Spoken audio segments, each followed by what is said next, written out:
ಮಾಡಲಿದ್ದಾರೆ ನಮ್ಮ ಮುಖ್ಯ ಶಿಕ್ಷಕರು.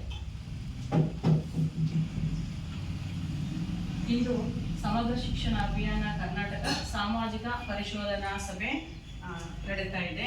ಈ ಸಭೆಯ ಅಧ್ಯಕ್ಷತೆಯನ್ನ ನಮ್ಮ ಊರಿನ ಹಿರಿಯರಾಗಿರ್ತಕ್ಕಂಥ ಶ್ರೀನಿವಾಸ್ ಅವರು ಈ ಒಂದು ಅಧ್ಯಕ್ಷತೆ ಸ್ಥಾನವನ್ನು ವಹಿಸಿಕೊಂಡು ನಡೆಸ್ಕೊಳ್ಬೇಕು ಅಂತ ಈ ಸಭೆಗೆ ಅವರಿಗೆ ನಮ್ಮ ಶಾಲೆಯ ಪರವಾಗಿ ಸ್ವಾಗತವನ್ನ ಕೋರ್ತಾ ಇದ್ದೀನಿ.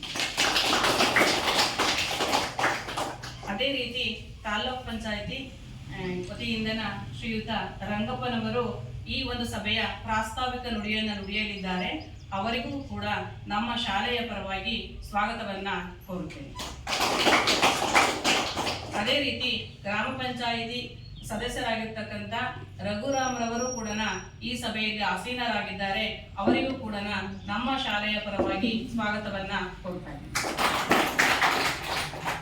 ನಮ್ಮ SDMC ಸದಸ್ಯರಾಗಿರ್ತಕ್ಕಂಥ ರವಣ್ಣವರು, ಪವಿತ್ರರವರು, ಹಾಗೇನೆ ಶಿವಮೂರ್ತಿ ಅವರು ಎಲ್ಲರೂ ಕೂಡ ಸದಸ್ಯರು ಹಾಜರಾಗಿದ್ದಾರೆ. ಅವ್ರಿಗೂ ಕೂಡ ಶಾಲೆಯ ಪರವಾಗಿ ಸ್ವಾಗತವನ್ನ ಕೋರ್ತಾ ಇದ್ದೀನಿ.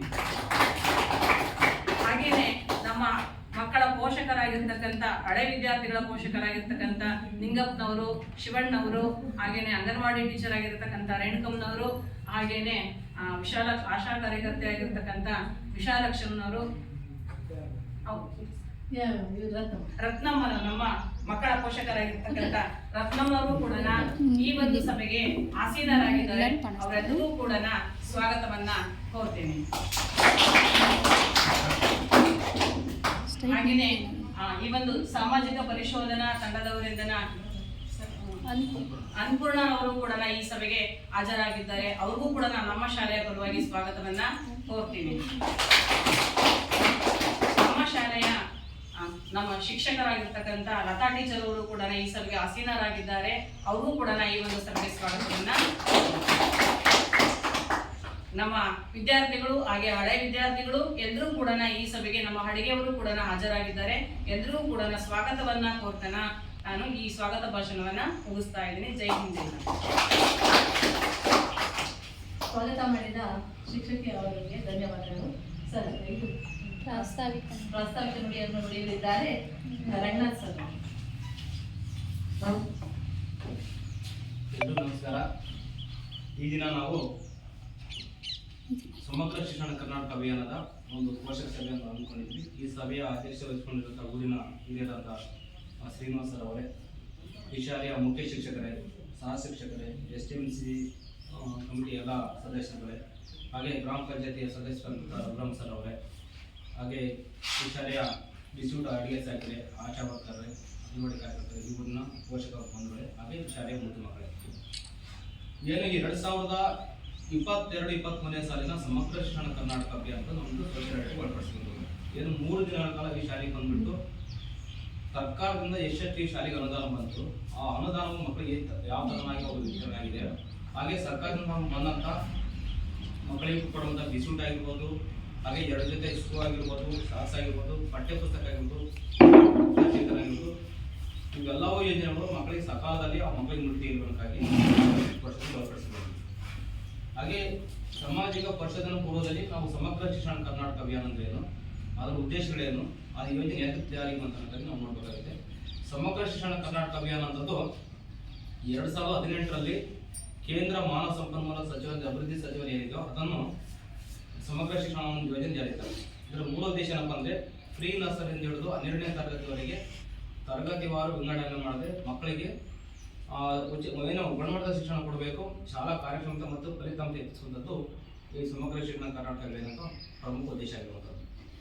ಹಾಗೆ ಇದರ ಪ್ರಮುಖ ಉದ್ದೇಶಗಳೇನಪ್ಪ ಅಂದರೆ ಏನು ಗುಣಮಟ್ಟದ ಶಿಕ್ಷಣ ಕೊಡುವ ಜೊತೆಗೆ ಮಕ್ಕಳ ಕಲಿಕಾ ಸಾಮರ್ಥ್ಯ ಹೆಚ್ಚಿಸುವಂಥದ್ದು, ಮಕ್ಕಳಿಗೆ ಏನು ಉಚಿತವಾಗಿ ಏನು ಕೊಡುವಂಥ ಶಿಕ್ಷಣ ಅವರಿಗೆ ಕಡ್ಡಾಯ ಕೊಡುವಂಥದ್ದು, ಏನು ಇದರಲ್ಲಿ ಭಾಗವಹಿಸಿದ ಮಕ್ಕಳಿಗೆ ಉಚಿತ ಮತ್ತು ಕಡ್ಡಾಯ ಶಿಕ್ಷಣ ಏನು ಕಾಯ್ದೆ ಇದೆಯೋ 2009 ಆ ಕಾಯ್ದೆಯನ್ನು ಬಲಪಡಿಸುವುದು, ಅಸಮಾನತೆ ಹೋರಾಡಿಸಿ ಮಕ್ಕಳಿಗೆ ಸಮಾನತೆ ಶಿಕ್ಷಣ ಕೊಡುವಂಥದ್ದು, ಹಾಗೆ ಮಕ್ಕಳಿಗೆ ಕೊಡುವಂಥ ಶಿಕ್ಷಣ ವೃತ್ತಿಪರ ಶಿಕ್ಷಣಕ್ಕೆ ಹೆಚ್ಚಿನ ಪ್ರಾಧಾನ್ಯತೆ ಕೊಡುವಂಥದ್ದು, ಹಾಗೆ ಮಕ್ಕಳಿಗೆ ಸಾರ್ವತ್ರಿಕವಾಗಿ ಅವ್ರನ್ನ ಸೇರ್ಪಡಿಸಿ ಮಾಡ್ಕೊಳ್ಳುವಂಥದ್ದು, ಹಾಗೆ ಮಕ್ಕಳಿಗೆ ಕೊಡುವಂಥ ಶಿಕ್ಷಣ ಕೊಡಬೇಕಾದ್ರೆ ಮೊದಲು ಶಿಕ್ಷಕರಿಗೆ ತರಬೇತಿ ಹೆಚ್ಚಾಗುತ್ತೆ. ಆ ತರಬೇತಿಯನ್ನು ಶಿಕ್ಷಕರ ಸಂಸ್ಥೆಗಳನ್ನು ತರಬೇತಿ ಸಂಸ್ಥೆಗಳನ್ನು ಬಲಪಡಿಸುವಂಥದ್ದು ಇಷ್ಟು ಯೋಜನೆಗಳ ಸಮೇತ ಇದರ ಪ್ರಮುಖ ಉದ್ದೇಶಗಳಾಗಿರ್ಬೋದು. ಹಾಗೆ 2022-23 ಈ ಶಾಲೆಗೆ ಎಷ್ಟು ಅನುದಾನ ಬಂತು, ಅನುದಾನ ಏನೇನಿಗೆ ಬಳಕೆ ಮಾಡಬೇಕು ನಾವು ನೋಡ್ಬೇಕಾಗುತ್ತೆ. 2022-23 ಶಾಲೆಯಲ್ಲಿ ಈ ಶಾಲೆಗೆ ಬಂದಂತ ಒಟ್ಟು ಅನುದಾನ 1,2022 ಈ ಶಾಲೆಯಲ್ಲಿ ಆರಂಭಿಕ ಶುಲ್ಕವಾಗಿ 37,899 ರೂಪಾಯಿ ಇತ್ತು. ಹಾಗೆ ಶಾಲೆಗೆ ಪ್ರತಿಯೊಂದು ಶಾಲೆ ನಿರ್ವಹಣೆಗಾಗಿ ಕುಡಿಯುವ ನೀರು ಮತ್ತು ಶೌಚಾಲಯಕ್ಕಾಗಿ ನಿರ್ವಹಣೆಗಾಗಿ ಕೊಡುವಂತಹ ಅನುದಾನವಾಗಿ 1/9/2022 ಈ ಶಾಲೆಗೆ ಬಂದಂತಹ ಮೊತ್ತ 3,175 ಬಂದಿದೆ. ಹಾಗೆ ಈ ಶಾಲೆಯ ಆವರಣದಲ್ಲಿ ಮೇನ್ ಬೆಳೆದಂತಹ ಹುಣಸೆ ಮರ ಆಗದಿಂದ ಬಂದಂತಹ ಬಾಪ್ಟು 5,000 ರೂಪಾಯಿ. ಇನ್ನು ಮಕ್ಕಳಿಗೆ ಏನು ಒಂದು ಜೊತೆ ಸಹ 2 ಜೊತೆ ಸಾಕ್ಸ್ ಕೊಡಬೇಕಾಗಿ ಅನುದಾನವಾಗಿ 4,240 ರೂಪಾಯಿ ಅನುದಾನ ಬಂದಿರುವಂಥದ್ದು. ಮತ್ತೊಂದು ಸಲ ಕುಡಿಯುವ ನೀರು ಮತ್ತು ನೈರ್ಮಲೀಕರಣಕ್ಕಾಗಿ ಈ ಶಾಲೆಗೆ ಬಂದಂತ ಮೊತ್ತ 3,375 ರೂಪಾಯಿ. ಈ ಮೊತ್ತಕ್ಕೆ ಆ ವರ್ಷ ಬಡ್ಡಿ ಬಂದಂತ ಮೊತ್ತ 684 ರೂಪಾಯಿ. ಒಟ್ಟಾರೆ ಆ ವರ್ಷದಲ್ಲಿ ಒಟ್ಟಾರೆ ಈ ಶಾಲೆಗೆ ಬಂದಂತ ಒಟ್ಟು ಮೊತ್ತ 54,173 ರೂಪಾಯಿ ಈ ಶಾಲೆಗೆ ಅನುದಾನ ಬಂದಿರುವಂಥದ್ದು. ಇಷ್ಟು ಅನುದಾನಕ್ಕೆ ಈ ವರ್ಷದಲ್ಲಿ ಏನೇನು ಖರ್ಚು ಮಾಡಿದ್ದಾರೆ ಅಂತಾಗಿ ಕುಡಿಯುವ ನೀರು ಮತ್ತು ನೈರ್ಮಲೀಕರಣಕ್ಕಾಗಿ ಖರ್ಚಾದ ಮೊತ್ತ 5,000 ರೂಪಾಯಿ. ಶೂ ಮತ್ತು ಸಾಕ್ಸ್ ವಿತರಣೆ ಖರೀದಿಗಾಗಿ 3,972 ಖರ್ಚಾಗಿರುವಂಥದ್ದು. ಕುಡಿಯುವ ನೀರು ಮತ್ತು ನೈರ್ಮಲೀಕರಣಕ್ಕಾಗಿ ಖರ್ಚಾದ ಮೊತ್ತ 4,320 ಖರ್ಚಾಗಿದೆ. ಇನ್ನು BRC ಕಚೇರಿಗೆ ಹಣ ವಾಪಸ್ ಹಾಕಿರೋದು 4,116 ರೂಪಾಯಿ ಆಗಿದೆ. 4,116 ರೂಪಾಯಿ BRC ಕಚೇರಿಗೆ ಸಮೇತ ವಾಪಸ್ ಹಾಕಿರುವಂಥದ್ದು. ಇನ್ನು ಮತ್ತೊಂದ್ಸರಿ ಕುಡಿಯುವ ನೀರು ಮತ್ತು ನೈರ್ಮಲೀಕರಣಕ್ಕಾಗಿ ಖರ್ಚಾದ ಮೊತ್ತ 3,175 ರೂಪಾಯಿ ಖರ್ಚಾಗಿದೆ. ಒಟ್ಟಾರೆ ಆ ವರ್ಷದಲ್ಲಿ 23,748 ರೂಪಾಯಿ ಖರ್ಚಾಗಿರುವಂಥದ್ದು. ಇನ್ನು ಅಂತಿಮ ಶುಲ್ಕವಾಗಿ 31/3/2023 ಈ ಶಾಲೆಯಲ್ಲಿ ಇದ್ದಂತ ಮೊತ್ತ 30,405 ರೂಪಾಯಿ ಆ ಖಾತೆಯಲ್ಲಿ ಉಳಿದಿರುವಂಥದ್ದು. ಹಾಗೆ 2022-23 ಶಾಲೆಯಲ್ಲಿ ಈ ಶಾಲೆಯಲ್ಲಿ ಎಷ್ಟೆಷ್ಟು ಮಕ್ಕಳು ಹಾಜರಾತಿ ದಾಖಲಾತಿ ಎಷ್ಟಾಯಿತು, ಆ ಮಕ್ಕಳಿದ್ದಂಥ ಸಂಖ್ಯೆ 1ನೇ ತರಗತಿಯಲ್ಲಿ 2 ಮಕ್ಕಳು, 2ನೇ ತರಗತಿಯಲ್ಲಿ 2 ಮಕ್ಕಳು, 3ನೇ ತರಗತಿ 5 ಮಕ್ಕಳು, 1ನೇ ತರಗತಿ 1 ಮಗು, ಇನ್ನು 5ನೇ ತರಗತಿ 5 ಮಕ್ಕಳು. ಒಟ್ಟಾರೆ ಆ ವರ್ಷದಲ್ಲಿ 15 ಮಕ್ಕಳು ಶಾಲೆಯಲ್ಲಿ ಹಾಜರಾತಿ ಇರುವಂಥದ್ದು. ಇನ್ನು ಭೇಟಿ ನಾವು ಸಾಮಾಜಿಕ ಪರಿಸರ ತಂಡ 4/5/2023 ಶಾಲೆಗೆ ವಿಸಿಟ್ ಕೊಟ್ಟ ಸಂದರ್ಭದಲ್ಲಿ ದಾಖಲಾತಿ ಇದ್ದ ಶಾಲೆ 15 ಮಕ್ಕಳು ದಾಖಲಾತಿ ಇದ್ದು, ಅದರಲ್ಲಿ 1ನೇ ತರಗತಿಯಲ್ಲಿ ಯಾವುದೋ ಮಗು ದಾಖಲಾಗಿಲ್ಲ. ಈ ವರ್ಷ ಬಂದಿದೆ ಸರ್. ಯಾವ ತಂತ್ರಿ ಒಂದೇ ತರಗತಿ ಒಂದು ಮಗು ಇದೆ ಬಂದಿರಲ್ಲ, ಶಾಲೆಗೆ ಬಂದಿಲ್ಲ ಸರ್. ಅವತ್ತು ಶಾಲೆಗೆ ಅವತ್ತು ಆಬ್ಸೆಂಟ್. ಒಂದೇ ತರಗತಿ 1ನೇ ತರಗತಿ 1 ಮಗು, 2ನೇ ತರಗತಿ 2 ಮಗು, ಇನ್ನು 3ನೇ ತರಗತಿ 5 ಮಕ್ಕಳು, 4ನೇ ತರಗತಿ 4 ಮಕ್ಕಳು, 5ನೇ ತರಗತಿ 3 ಮಕ್ಕಳು. ಒಟ್ಟಾರೆ 15 ಮಕ್ಕಳು ಈ ಶಾಲೆಯಲ್ಲಿ ಇರುವಂಥದ್ದು. ನಾವು ವಾದ್ಯನ ವಿಷಯ ಕೊಡೋ ಸಂದರ್ಭದಲ್ಲಿ 11 ಮಕ್ಕಳು ಶಾಲೆಗೆ ಬಂದಿದ್ದು. ಹಾಗೆ ಏನೋ ಸಾಮಾಜಿಕ ಪರಿಶೋಧನೆ ಮಾಡೋ ಉದ್ದೇಶ ಏನಪ್ಪಾ ಅಂದ್ರೆ, ಸರ್ಕಾರಿ ಶಾಲೆಗಳಿಗೆ ಸರ್ಕಾರ ಎಷ್ಟು ಅನುದಾನ ಬಂದಿತ್ತು, ಅನುದಾನದ ಮೊತ್ತ ಎಷ್ಟು ಮಟ್ಟಿಗೆ ಖರ್ಚಾಗಿದೆ, ಹಾಗೆ ದಾಖಲಾತಿ ಎಷ್ಟು ಮಟ್ಟಿಗೆ ಅವರು ನಿರ್ವಹಣೆ ಮಾಡ್ಕೊಂಡು ಇದ್ದಾರೆ. ಹಾಗೆ ಈ ಶಾಲೆಯಲ್ಲಿ ಕನಿಷ್ಠ ಮೂಲಭೂತ ಏನಪ್ಪಾ, ಶಾಲಾ ಕಟ್ಟಡ ಆಗಿರ್ಬೋದು, ಕುಡಿ ನೀರಿನ ಸೌಲಭ್ಯ ಆಗಿರ್ಬೋದು, ಇನ್ನು ಮಕ್ಕಳ ಆಟ ಮೈದಾನ ಆಗಿರ್ಬೋದು, ಶಾಲಾ ಸುತ್ತಲೂ ಕಾಂಪೌಂಡ್ ಇರುವಂಥದ್ದು, ಇನ್ನು ಶೌಚಾಲಯ ಬರೋದು, ಆ ಶೌಚಾಲಯಕ್ಕೆ ಸರಾಗವಾಗಿ ನೀರು ಬರ್ತಿಲ್ವೋ, ಹಾಗೆ ಬಿಸಿಯೂಟ ಅಡಿಗೆ ಕೋಣೆಗೆ ಸಮೇತ ಅಲ್ಲಿ ಸಮೇತ ನೀರು ಸರಾಗವಾಗಿ ಅಲ್ಲಿ ನೀರು ಸರಬರಾಜು ಆಗ್ತಿಲ್ವೋ, ಅಡಿಗೆ ಕೋಣೆ ಸ್ವಚ್ಛತೆ ಆಗಿರ್ಬೋದು, ಮತ್ತಿತರ ಸ್ವಚ್ಛತೆ ಆಗಿರ್ಬೋದು. ಇನ್ನು ಇಲ್ಲಿ ಅಡಿಗೆ ಮಾಡುತ್ತಾ ಅಡಿಗೆ ಸಿಬ್ಬಂದಿ ಸಮೇತ ಅಡಿಗೆ ಮಾಡೋ ಸಂದರ್ಭದಲ್ಲಿ ಮಕ್ಕಳಿಗೆ ಕೊಡೋಂಥದ್ದು ಅವರೆಲ್ಲ ಸರ್ಕಾರದಿಂದ ಕೊಟ್ಟಂತ ಸಾಮಗ್ರಿ ಏನು ಸಾಧನ ಸಲಕರಣೆ ಏನದವೋ ಅದು ಏಪ್ರನ್ ಆಗಿರ್ಬೋದು, ಅದೆಲ್ಲ ಹಾಕೊಂಡು ಮಾಡ್ತಾರಲ್ವೋ. ಇಲ್ಲಿಗ ಬಿಸಿಯೂಟ ಸಮೇತ ಅತ್ಯುತ್ತಮವಾಗಿ ನಿರ್ವಹಣೆ ಮಾಡ್ತಾಯಿದ್ರು. ಅದ್ರ ಜೊತೆಗೆ SMC ಏನು ಮೇಲುಸ್ತರದಲ್ಲಿ ಮಾಡ್ತಿದ್ರು ನಮ್ಮ ಕೈ ನಾವು ಅಷ್ಟು ಸಮೇತ ಸಾಮಾಜಿಕ ಪರಿಶೋಧನೆ ಮಾಡಿಬಿಟ್ಟು ಇಷ್ಟು ಸಮೇತ ನಾವು 3 ದಿನಗಳ ಕಾಲ ಎಲ್ಲ ದಾಖಲಾತಿ ಪರಿಶೀಲನೆ ಆಗಿರ್ಬೋದು, ಮಕ್ಕಳ ಪರಿಶೀಲನೆ ಆಗಿರ್ಬೋದು, ಇನ್ನು ಪೋಷಕರ ಮನೆ ಭೇಟಿ ಸಂದರ್ಭದಲ್ಲಿ ಮಾಡಿದ್ರು.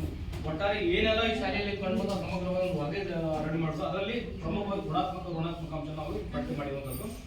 ಅದರಲ್ಲಿ ಗುಣಾತ್ಮಕ ಅಂಶಗಳಲ್ಲಿ ಶಾಲಾ ಆವರಣವು ಸ್ವಚ್ಛತೆಯಿಂದ ಕೂಡಿರುವಂಥದ್ದು ಕಂಡು ಬಂದಿದೆ. ಹಾಗೆ ಈ ಶಾಲೆಯಲ್ಲಿ ಪುಸ್ತಕ ಒಂದು ಗ್ರಂಥಾಲಯ ಇರುವಂಥದ್ದು ಕಂಡು ಬಂದಿತ್ತು. ಮಕ್ಕಳಿಗೆ ಉಚಿತ ಪಠ್ಯ ಪುಸ್ತಕ ಸಮವಸ್ತ್ರಗಳನ್ನು ಸಕಾಲದಲ್ಲಿ ಮಕ್ಕಳಿಗೆ ಕೊಟ್ಟಿರುವಂಥದ್ದು ಕಂಡು ಬಂದಿದೆ. ಈ ಶಾಲೆಯಲ್ಲಿ ಗಂಡು ಮತ್ತು ಹೆಣ್ಣು ಮಕ್ಕಳಿಗೆ ಪ್ರತ್ಯೇಕ ಶೌಚಾಲಯ ಇದ್ದು ಆ ನೀರಿನ ವ್ಯವಸ್ಥೆ ಕೂಡ ಉತ್ತಮವಾಗಿರುತ್ತದೆ ಇಲ್ಲಿ ಕಂಡು ಬಂದಿದೆ. ಹಾಗೆ ಈ ಶಾಲೆಯಲ್ಲಿ ಆಟದ ಮೈದಾನ ಇಲ್ಲ ಮೇಡಮ್.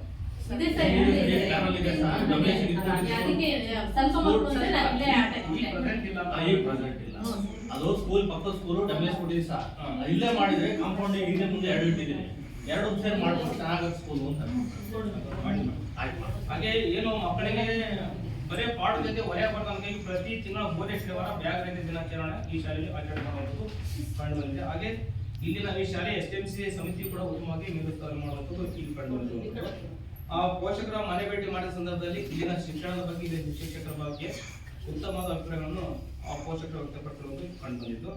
ಹಾಗೆ ಇಲ್ಲಿನ ತರಗತಿ ಮಕ್ಕಳಿಗೆ ಯಾವುದೇ ರೀತಿಯ ತಾರತಮ್ಯ ಮಾಡದಂತೆ ಸಮಾನ ಶಿಕ್ಷಣ ಕೊಡುವಂಥದ್ದು ಕಂಡುಬಂದಿದೆ. ಹಾಗೆ ಮಕ್ಕಳಿಗೆ ನಾವಿನ್ಯ ಬೋಧನಾ ವಿಧಾನಗಳ ಮೂಲಕ ಪಾಠ ಮಾಡುವಂಥದ್ದು ಇಲ್ಲಿ ಕಂಡುಬಂದಿದೆ. ಇಷ್ಟು ಸಮೇತ ಈ ಶಾಲೆಯಲ್ಲಿ ಕಂಡುಬಂದ ಪ್ರಮುಖ ಗುಣಾತ್ಮಕ ಅಂಶಗಳಾಗಿ, ಇನ್ನು ಋಣಾತ್ಮಕ ಅಂಶಗಳಾಗಿ ಈ ಶಾಲೆ ಒಂದು ಮೇಲ್ಚಾವಣಿ ಏನು ಇದೆಯೋ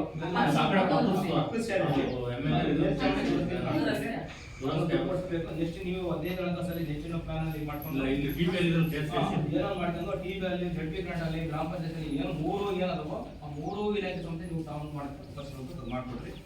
ಹಾಗೆ ಇಲ್ಲಿನ ಶಾಲೆಯ ಏನು ಬಲಭಾಗದ ಸಮೇತ ಕಾಂಪೌಂಡ್ ಬಂದಿದೆ. ಈ ಪ್ಲಾನ್ ಈಗ ಏಪ್ರಿಲ್ ಇನ್ನು 2022-23 ಸಾಲಿನಲ್ಲಿ ಆ ವಿದ್ಯಾರ್ಥಿ ವೇತನ ಸ್ಕಾಲರ್ಶಿಪ್ ಪಡೆದಿಲ್ಲ ಅಂತ ಪೋಷಕರು ಹೇಳ್ತಾರೆ. ಏನು ಮುಂಚೆ ಅವ್ರು SMS ಲಾಗಿನ್ ಆಗಿ ಮಾಡ್ತಿದ್ರು, ಈಗೇನು ಪ್ರತಿಯೊಂದು ಮಗುವಿನ ಸಮೇತ ಅವ್ರ ಚಾಟ್ಸ್ ಮೂಲಕ ಆನ್ಲೈನ್ ನೀವು ಪೋಷಕರ ಏನು ಆ ಮಗುವಿನ ಕ್ಯಾಸ್ಟ್ ಸರ್ಟಿಫಿಕೇಟ್ ಆಗಿರ್ಬೋದು, ಆಧಾರ್ ಸರ್ಟಿಫಿಕೇಟ್ ಆಗಿರ್ಬೋದು, ನೀವೇ ಖುದ್ದಾಗಿ ಆನ್ಲೈನ್ ಅಪ್ಲಿಕೇಶನ್ ಹಾಕಿದ್ರೆ ಆ ಮಕ್ಕಳಿಗೆ ಸಕಾಲದಲ್ಲಿ ಅವರಿಗೆ ಈ ವರ್ಷದಿಂದ ಪೋಷಕರೇ ಅಲ್ಲ ಈಗ 2-3 ವರ್ಷ ಬಂದದ್ದು ಅವ್ರ ಪೋಷಕರಿಗೆ ನೀವು ಮನವೊಲಿಸಿ ಹೇಳ್ಬೇಕು. ಇನ್ನು ಅಡಿಗೆ ಕೋಣೆ ಒಳಗೆ ಅಲ್ಲಿ ಮುಂಭಾಗದಲ್ಲಿ ಬರ್ಬೇಕು, ಮಕ್ಕಳಿಗೆ ಮತ್ತು 1000 ಒಳಗಡೆ ಪ್ರವೇಶ ಇಲ್ಲ. ಅಡಿಗೆ ಮನೆ ಒಳಗಡೆ ಮಕ್ಕಳಿಗೆ ಮತ್ತೆ ಶಾಲೆಗಳು ಪ್ರವೇಶ ಇಷ್ಟು ಈ ಶಾಲೆಯಲ್ಲಿ ಕಂಡುಬಂದು. ಇನ್ನು ಬಿಸಿಯೂಟ ಸಂಬಂಧಪಟ್ಟಂತೆ ನಮ್ಮ ಮಕ್ಕಳಿಗೆ ಏನು ಬಿಸಿಲು ಕೊಡುವಂತ ಏನು ಬೆಳಿಗ್ಗೆ 150 ಏನಪ್ಪಾ ಮಕ್ಕಳಿಗೆ 18 ಗ್ರಾಮ್ ಆಲಿವ್ ಪುಡಿ ಜೊತೆಗೆ 10 ಗ್ರಾಮ್ ಸಕ್ಕರೆ ಮಿಶ್ರಣ ಮಾಡಿದ್ರೆ 150 ml ಮಗು ಒಂದು ಮಗುಗೆ ಹಾಲಿನ ಪ್ರಮಾಣ ಕೊಡುವಂಥದ್ದು ಕೊಡ್ತಾರ. ನಿಮ್ಗೆಲ್ಲ ಕೊಡ್ತಾರ ಪೋಷಕರು ಶಾಲೆಗಳು ವಿಸಿಟ್ ಮಾಡಿ ನಾವು ಹೇಳಿ ನೋಡಿದ್ರೆ ನೀವೆಲ್ಲ ವಿಸಿಟ್ ಕೊಡ್ತಾ ಬರ್ತಾರೆ ನಿಮಗೆ ಕುತ್ಕೊಳ್ಳಿ ಮೇಡಮ್, ಹಂಗ ಹೋಗ್ಬಾರ್ದು ಸಭೆ ಮಾಡಿ ಕುತ್ಕೊಳ್ಳಿ. ಅಲ್ಲ 5 ನಿಮಿಷ ಅದೊಂಚೂರು ಓದ್ತೀವಿ ಮಕ್ಕಳಿಗೆ 150 ml ಕೊಡೋ ಪ್ರಮಾಣ ಖಚಿತಪಡಿಸಿಕೊಂಡು ಮಕ್ಕಳಿಗೆ ಕೊಡುವಂಥದ್ದು. ಇನ್ನು ಮಧ್ಯಾಹ್ನ ಬಿಸಿಯೂಟ ಮಕ್ಕಳಿಗೆ ಬಿಸಿಯೂಟ ಮಾಡ್ಕೊಂತ ಇಲ್ಲಿನ ಜಗ್ಗಿದಾರ್ ಶಾಲೆ ಉತ್ತಮವಾಗಿ ನಿರ್ವಹಣೆ ಮಾಡ್ಕೊಂಡು ಹೋಗ್ತಾ ಇದ್ದಾರೆ. ಹಾಗೆ ಇಲ್ಲಿನ ಎಲ್ಲಾ ದಾಖಲಾತಿ ಪಕ್ಷಗಳು ಉತ್ತಮವಾಗಿ ದಾಖಲಾತಿಗಳು ಪರಿಶೀಲನೆ ಆಗಿದ್ದು ಪ್ರತಿಯೊಂದು ಸಮೇತ ಉತ್ತಮವಾಗಿ ನಿರ್ವಹಣೆ ಮಾಡ್ಕೊಂಡು ಹೋಗ್ತು ಕಂಡುಬಂದಿತ್ತು. ಎಲ್ಲರೂ ಸಮೇತ ಉತ್ತಮವಾಗಿ ನಮ್ಮ ಶಾಲೆಗೆ ಏನು ಸಾಮಾಜಿಕ ಪ್ರಶಂಸನಕ್ಕೆ ಎಲ್ಲ ತುಂಬಾ ಸಹಕಾರ ಕೊಟ್ಟಿರ್ತಾರೆ. ಇದುವರೆಗೂ ನನ್ನ ಪ್ರಾಥಮಿಕ ನುಡಿಗೆ ಮಾತನಾಡಲು ಅವಕಾಶ ನಮ್ಮ ಪ್ರಾಥಮಿಕ ನುಡಿ ನಮ್ಮೂರಾಗ ಒಂದು ಇಬ್ರು ಇಲ್ಲ ಹುಡುಗ ಬೇರೆ ಊರಿನ ಕಡಿಮೆ ಎಲ್ಲಿ ಆಟ ಮಾಡ್ಕೊಂಡು ಬೆಳಿಗ್ಗೆ ಸ್ಕೂಲೇ ಮುಚ್ಚಿಬಿಡತ್ತ ಅವರು ಇಬ್ರು ವಾಸ್ತವಿಕ ನುಡಿಯನ್ನು ನುಡಿದಂತಹ ರಂಗನಾಥ್ ಸರ್ ಅವರಿಗೆ ಧನ್ಯವಾದಗಳು. ಇದು ಪೋಷಕರ ಏನು ಅಭಿಪ್ರಾಯ ಹೇಳ್ತಿದ್ರೆ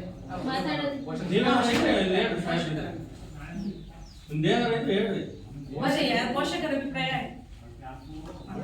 ಅಲ್ಲ ನಿಮ್ಗೆ ಏನ್ ಅನುಕೂಲ ಬೇಕು, ನೀವು ಏನ್ ಬೇಕು, ಏನೋ ಸಮಸ್ಯೆ ಇದ್ರೆ ಶಿಕ್ಷಣದ ಬಗ್ಗೆ ಆಗಿರ್ಬೋದು, ವಿಶ್ವದಾಗಿರ್ಬೋದು, ಮಸೀದಿ ಬೇರೆ ನಿಮ್ಮ ಮಕ್ಕಳ ವ್ಯವಸ್ಥೆಯಲ್ಲಿ ಸ್ವಲ್ಪ ಒಂದೆರಡು ಮಾತನ್ನ ಆಗ್ಬೋದು. ಏನ್ ವ್ಯವಸ್ಥೆ ಬೇಕು ಅಂತ ಹೇಳಿ ಟೀಚರ್ಸ್ ಅವರೆಲ್ಲ ಚೆನ್ನಾಗಿ ಪಾಠ ಮಾಡ್ತಾರೆ. ಪೋಷಕರು ಮಾತಾಡ್ರಿ ಅವ್ರಿಗೆ ಗೊತ್ತಾಗುತ್ತಾಡ್ರಿ ನೀವೇ ನೋಡ್ತಿರೋದು ಮಾತಾಡ್ರಿ ಎಂತದೇನಿಲ್ಲ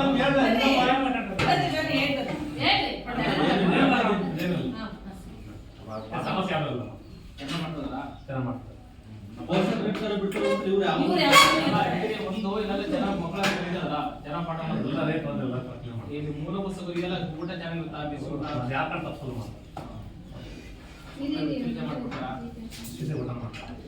ಅಲ್ಲ ಅವ್ರಿಗೂ ಫಂಕ್ಷನ್ ಅಲ್ಲಿ ಕರೆಸಿ ಊಟ ಮಾಡ್ತಾರೆ.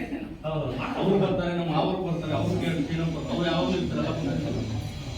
ಇಲ್ಲಿ ಪೋಷಕರು ಬರ್ತಿದ್ರೆ ಮಾತ್ರ ಇಲ್ಲಿ ಚೆನ್ನಾಗಿ ನಡ್ಕೊಂಡು ಹೋಗ್ತಾರೆ.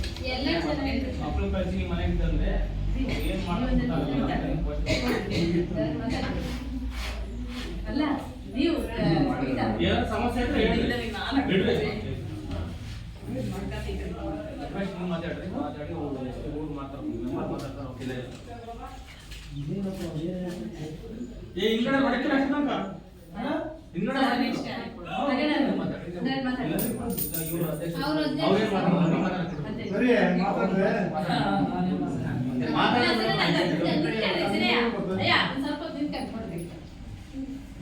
ನೀವೇನಾರು ಮಾತಾಡ್ತಿದ್ರ ಈಗ ಮಾತಾಡ್ರಿ.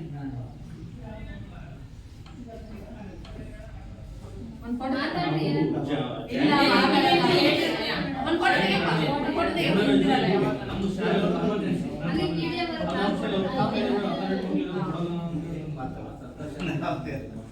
ಅಲ್ಲ ನಾವು ಎಷ್ಟೋ ಮಕ್ಕಳ ಮೇಲೆ ಇರ್ಬೋದು. ಅದು ಕನ್ನಡ ಇದ್ದಾಗ 5 ಲಕ್ಷ ಸರ್ ಒಂದು ಈಗ ಇದೆ. 5 ಲಕ್ಷ ಒಳ್ಳೆ ಕ್ಲೀನ್ ಮಾಡ್ಬೋದಾಯ್ತು. ನಾನು 5 ಲಕ್ಷ ಇಟ್ಟು ಮಾಡ್ಕೊಂಡು ಬಾರಿ ಮಾಡ್ಬೋದು. ಏಪ್ರಿಲ್ ಒಬ್ಬರು ಸರ್ ಇವತ್ತು ಮಾಡ್ಕೊಂಡು ಒಂದು ಜಿ ನಾವು ಅದೇನು ಡಮೇಜ್ ಕೊಟ್ಟಿದ್ದು ಬ್ಯೂಟಿಸಲ್ಲಿ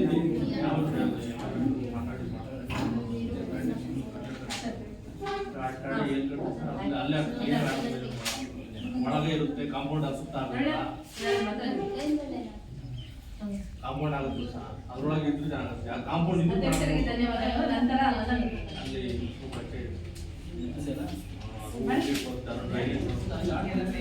ಅದಕ್ಕೆ ಇಲ್ಲಿ ಕೂಡ ಒಳಗೆ ಮಾಡ್ಬೇಕು ಆಗುತ್ತೆ.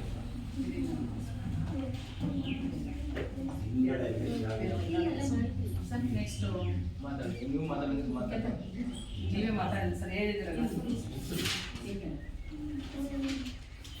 ಇಂದಿನ ಸಾಮಾಜಿಕ ಲೆಕ್ಕ ಪರಿಶೋಧನಾ ಸಭೆಯ ಅಧ್ಯಕ್ಷತೆಯನ್ನ ಶ್ರೀನಿವಾಸ್ ಅವರು ವಹಿಸಿಕೊಂಡು ಯಶಸ್ವಿಯಾಗಿ ನಡೆಸಿಕೊಟ್ಟಿದ್ದಾರೆ. ಅವರಿಗೆ ಶಾಲೆಯ ಪರವಾಗಿ ಧನ್ಯವಾದಗಳನ್ನ ತಿಳಿಸ್ತಾ ಇದ್ದೀನಿ. ಹಾಗೆಯೇ ಸಾಮಾಜಿಕ ಲೆಕ್ಕ ಪರಿಶೋಧನಾ ಸಭೆಯ ಈ ಪ್ರಾಸ್ತಾವಿಕ ನುಡಿಯನ್ನ ತಾಲೂಕ್ ಪಂಚಾಯತ್ ಸರ್ ರಂಗಪ್ಪ ಸರ್ ಅವರು ವಹಿಸಿಕೊಂಡು ಉತ್ತಮವಾಗಿ ನಡೆಸಿಕೊಟ್ಟಿದ್ದಾರೆ. ಅವ್ರಿಗೂ ಶಾಲೆಯ ಪರವಾಗಿ ಮತ್ತು ವೈಯಕ್ತಿಕವಾದಂತಹ ಧನ್ಯವಾದಗಳನ್ನ. ಹಾಗೆ ಗ್ರಾಮ ಪಂಚಾಯತಿ ಸದಸ್ಯರಾಗಿರ್ತಕ್ಕಂಥ ರಘುರಾಮ್ ರವರು ಕೂಡ ಈ ಒಂದು ಸಭೆಯ ಯಶಸ್ವಿಯಾಗಿ ನಡೆಸಿಕೊಟ್ಟಿದ್ದಾರೆ. ಅವ್ರಿಗೂ ಕೂಡ ಶಾಲೆಯ ಪರವಾಗಿ ಧನ್ಯವಾದಗಳನ್ನ ಅರ್ಪಿಸ್ತೀನಿ. ನಮ್ಮ STMC ಸದಸ್ಯರಾಗಿರ್ತಕ್ಕಂಥ ರವೀಣ್ಣವರು ಕೂಡ ಈ ಸಭೆಯನ್ನು ಯಶಸ್ವಿಯಾಗಿ ನಡೆಸಿಕೊಟ್ಟಿದ್ದಾರೆ. ಅವ್ರಿಗೂ ಕೂಡ ಶಾಲೆಯ ಪರವಾಗಿ ಧನ್ಯವಾದಗಳನ್ನ ತಿಳಿಸ್ತೇನೆ. ಹಾಗೆಯೇ STMC ಸದಸ್ಯರಾಗಿರ್ತಕ್ಕಂಥ ಪವಿತ್ರರವರು, ಕವಿತಾರವರು, ಹಾಗೆ ರತ್ನಮ್ಮ ಅವರು, ಇವರು ಕೂಡ ಈ ಮತ್ತೆ ಶ್ರೀಪಾಮೂರ್ತಿ ಸರ್ ಅವರು ಕೂಡ ಈ ಒಂದು ಸಭೆಯನ್ನು ಯಶಸ್ವಿಯಾಗಿ ನಡೆಸಿಕೊಟ್ಟಿದ್ದಾರೆ. ಅವರು ಎಲ್ಲರಿಗೂ ಕೂಡ ನಾನು ಶಾಲೆಯ ಪರವಾಗಿ ಧನ್ಯವಾದಗಳನ್ನ ತಿಳಿಸ್ತಾ ಇದ್ದೀನಿ. ಹಾಗೇನೆ ಗ್ರಾಮದವರಾಗಿರ್ತಕ್ಕಂಥ ಹಳೆ ವಿದ್ಯಾರ್ಥಿಗಳ ಪೋಷಕರು ಆಗಿರ್ತಕ್ಕಂಥ ಶಿವಣ್ಣವರು ಕೂಡ ಈ ಸಭೆಗೆ ಬಂದು ಯಶಸ್ವಿಯಾಗಿ ನಡೆಸಿಕೊಟ್ಟಿದ್ದಾರೆ. ಅವ್ರಿಗೂ ಕೂಡ ಶಾಲೆಯ ಪರವಾಗಿ ಧನ್ಯವಾದಗಳನ್ನ. ಹಾಗೆಯೇ ನನ್ನ ಹಳೆಯ ವಿದ್ಯಾರ್ಥಿಗಳಾಗಿರ್ತಕ್ಕಂಥ ಪ್ರೀತಿ ಮತ್ತೆ ಪ್ರಿಯ ಇಬ್ರು ಕೂಡ ಅವರು ಕೂಡ ಬಂದ್ಬಿಟ್ಟು ಈ ಒಂದು ಕಾರ್ಯಕ್ರಮವನ್ನು ಯಶಸ್ವಿಯಾಗಿ ನಡೆಸಿಕೊಟ್ಟಿದ್ದಾರೆ. ಅವ್ರಿಗೂ ಕೂಡ ಧನ್ಯವಾದಗಳನ್ನ ತಿಳಿಸ್ತಾ ಇದ್ದಾರೆ. ಹಾಗೆಯೇ ಸಾಮಾಜಿಕ ಲೆಕ್ಕ ಪರಿಶೋಧನಾ ತಂಡದಿಂದ ಬಂದಿರ್ತಕ್ಕಂಥ ಅನ್ನಪೂರ್ಣ ಅವರು ಕೂಡ ಯಶಸ್ವಿಯಾಗಿ ಈ ಕಾರ್ಯಕ್ರಮವನ್ನು ನಡೆಸಿಕೊಟ್ಟಿದ್ದಾರೆ. ಅವ್ರಿಗೂ ಕೂಡ ಶಾಲೆಯ ಪರವಾಗಿ ಧನ್ಯವಾದಗಳನ್ನ ತಿಳಿಸ್ತಾ ಇದ್ದೀನಿ. ಹಾಗೆ ನನ್ನ ಸಹೋದ್ಯೋಗಿ ಮಿತ್ರರು ಆಗಿರ್ತಕ್ಕಂಥ ಲತಾ ಟೀಚರ್ ಅವರು ಕೂಡ ಈ ಒಂದು ಕಾರ್ಯಕ್ರಮವನ್ನು ಯಶಸ್ವಿಯಾಗಿ ನಡೆಸಿಕೊಟ್ಟಿದ್ದಾರೆ. ಅವರಿಗೆ ನಾನು ವೈಯಕ್ತಿಕವಾದಂತಹ ಧನ್ಯವಾದಗಳನ್ನ ತಿಳಿಸ್ತಾ ಇದ್ದೀನಿ. ಹಾಗೆ ಈ ಒಂದು ಕಾರ್ಯಕ್ರಮ ನಡಬೇಕು ಅಂತಂದ್ರೆ ಮಕ್ಕಳು ನೀವೆಲ್ಲರೂ ಕೂಡ ಸಾವಧಾನದಿಂದ ಕೊಟ್ಟು ಈ ಕಾರ್ಯಕ್ರಮವನ್ನು ಯಶಸ್ವಿಯಾಗಿ ನಡೆಸಿಕೊಟ್ಟಿದ್ದೀರಾ. ನಿಮಗೂ ಕೂಡ ಶಾಲೆಯ ಪರವಾಗಿ ಧನ್ಯವಾದಗಳನ್ನ ತಿಳಿಸ್ತಾ ಇದ್ದೀನಿ.